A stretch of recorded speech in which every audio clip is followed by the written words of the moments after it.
When you think about Superior Spider-Man, what stood out to you most? The controversy, the gadgets, Otto's ruthlessness when fighting Peter's rogues gallery, or maybe the eventual redemption he was grasping for? For me, it goes back to when I was 12 years old, right when the series launched. I remember the outcry, and I remember being curious, but also a little concerned about the future of our favorite webslinger. I'm super nostalgic about this period right before Superior started, actually. It's when I started collecting bi-weekly. Thank you, Mom, by the way, for all those trips back and forth to the comic store. But with Doc Ock taking up the web shooters, that led to me not picking up single issues for a while. When I read the first 6 issues in trade, though, I remember loving the brutality of Doc Ock taking over. But the panel that changed it all was this. Otto shows remorse and takes responsibility.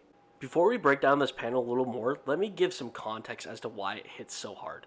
Roughly 25 issues before this, Otto Octavius tried to intimidate the entire Earth, and the story leading into Superior, titled Ends of the Earth. In a show of maniacal scheming, it demonstrated just how far Otto was willing to go, how many lives he was willing to endanger, including that of Amy Chen in this issue, to acknowledge his intellectual supremacy during what he believed were his final days. To my knowledge, this is the first time that I've ever seen Otto Octavius in a comic horrified by his own actions. Humberto Ramos' pencils do so much to highlight Otto's regret. Even in the outline of his eyes through the mask, it's somber.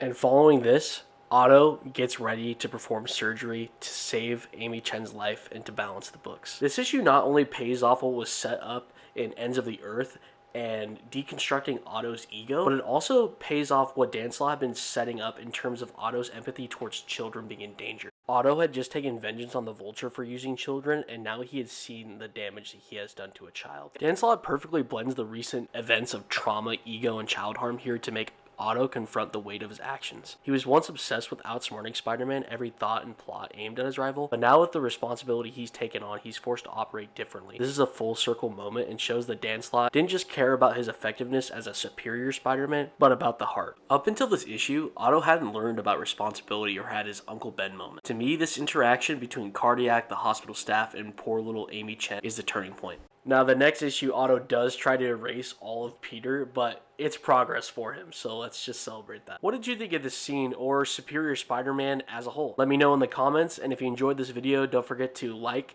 comment, and subscribe to talk more panels.